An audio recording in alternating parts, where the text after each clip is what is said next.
Did you know that statistics show that 84% have irrational fear, which 68% admitting that they had not done something because they thought it would be harder than it actually was?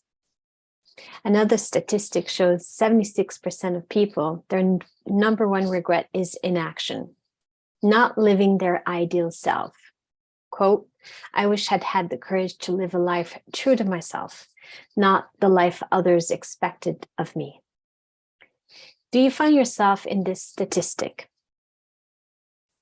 Hello, my name is Brenda Soucy, and I'm the founder of Soul Life Adventure, and I want to share with you today one of my soul life adventures.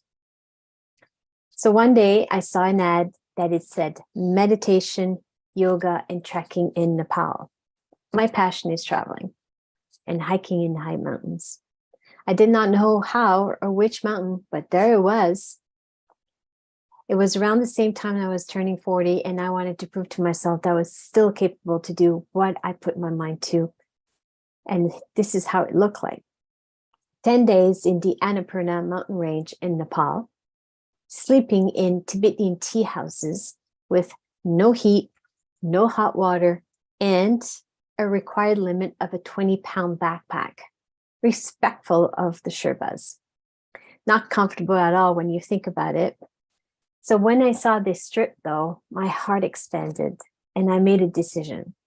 I told no one, and I booked that mountain trip. I was going solo in Nepal on my own soul life adventure. I was happy, excited, and I was going after one of my dreams. With excitement, I started telling my family and friends. Meaning well and with love, I soon learned their own fears, their own doubts, their own worries. Can you really make it up there? You will get sick with that drinking water. And what about the altitude sickness? And some knew of people getting sick with the altitude and came down from that mountain on a sling. They never made it to their destination. Some say I was crazy. And at the end, before I left, some were actually saying goodbye to me with tears in their eyes, like if it was the last time they were seeing me. So throughout this whole journey, guess what happened to me? I myself started to worry. I had fears and self-doubt of what I was capable of. How will I live 17 days with a 20-pound backpack? I will freeze sleeping in these Tibetan tea houses. And I hate cold showers. Why am I doing this? What if I went all that way and I don't make it to the top of that mountain because of altitude sickness? And here I was. What if, right? I reflected on my end goal, my dream of being on top of that high mountain that I trekked. And then I realized that there was no way I was going to cancel this trip. So then I became resourceful. I realized new ways to effective packing, such even as a simple thing as a bar of soap. And did you know that when you shave slivers of soap, it fits in any crooks and crannies into your backpack, in a Ziploc bag, obviously, but it has no weight. And once you wash your hands, you can't leave that wet soap anywhere you used it. Then I bought water purification filters. I trained my lungs. I trained my legs. I was determined I was not going to come back down on a sling, but on my own two legs. Besides, there was no way I was going all that way to not trek to my destination. So fear is a determining factor. It can either push you or stop you from your dreams. So I decided, and I went for it. I arrived in Kathmandu, and the people were divided in 4 groups of 16, and my group, Group D, I was the 15th one to be added since I was a solo traveler. I had read on the second day of this trek, there would be over 500 man-made uneven steps on a steep hill incline. So I needed to watch my footing. I started counting them and watching and enjoying the beautiful sceneries all around me. I was so high in the mountain, yet still seeing that Tibetan tea house we had left that very morning, stopping for the donkeys, the cows, and meeting local people on the trail. So after 4 hours of this, I stopped counting at 900 steps. This put it in perspective. The stair climber machine at the gym at 1,000 steps is 63 to 70 floors. We were doing this 10 days at 12 hours a day. I finally stopped to look around and realized that I had lost my group. That I had never crossed my mind when I was planning this trip. I saw group C and I asked them where was my group, and I was told up higher. I started to wonder if I was that slow and my family and friends were correct. And how can they lose a person in a group? So I started taking the steps faster and faster to catch up to see another group, Group B. They said the same, up ahead.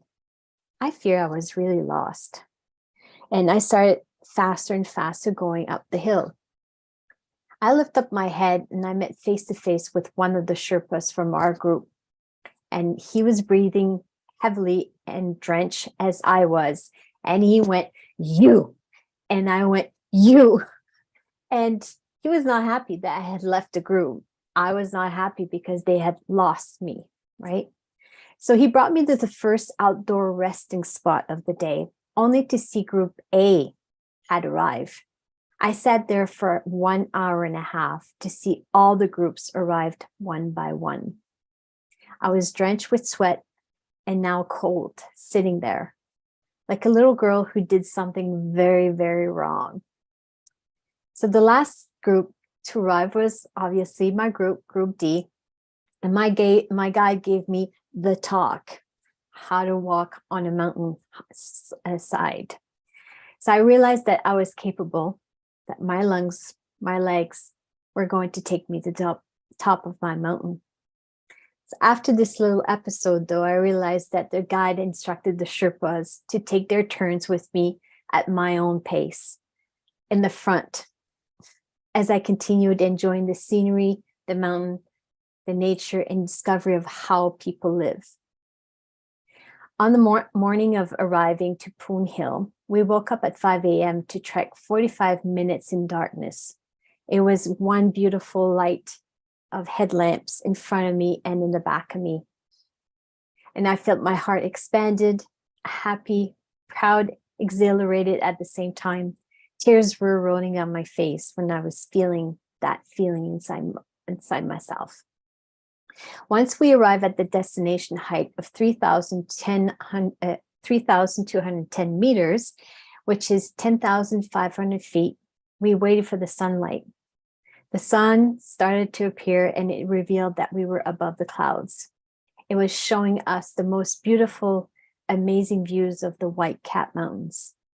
The view was breathtaking, and I realized that it was all worth it.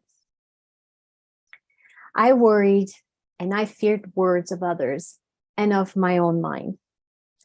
And this voice only wants us to stay in our comfort zone, even when it is the opposite of comfortable. I took a risk and I realized the beauty is on the other side of it. We race along in life, pushing our limitation, sometimes to excessive, purely out of fear.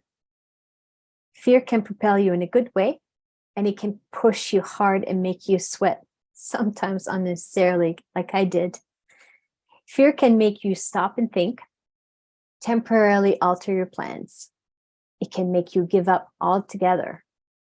But the worst thing fear can do is to stop you from even trying to take that first step. We can have fear as long as we don't let fear have us. You can't even begin to harness your dream or passion because fear looks like the 3,000 steps you can't even begin to imagine climbing. When in reality, as our team was doing, we were all doing the same thing. We're going one step at a time. Some of us a little bit faster than others, but yet, okay, I got lost on the way, but I still made it to the top, and my journey was fantastic. This is one situation in my life that I can see repeated. Thoughts that reveals feelings of fear, of doubt, of worry, of helpless, overwhelmed, and actually being stuck, the feeling of being stuck. The real problem is that we have lost touch with ourselves. And that's what happens when we feel all that. We need to reconnect with oneself, gain clarity, what we want, decide for it, set a confident plan, and focus on the end goal. And that's what I did on this trip. In recent years, I saw myself standing still on an airport rolling walkway and thought, there's got to be more to life than this. And I came upon a proven, reliable success program.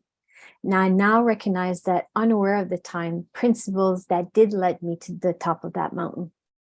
I now am certified to take these principles and mentor others to create their own soul life adventures. Our soul needs growth, learning, adventures, and experiences on the life adventure that we are here for.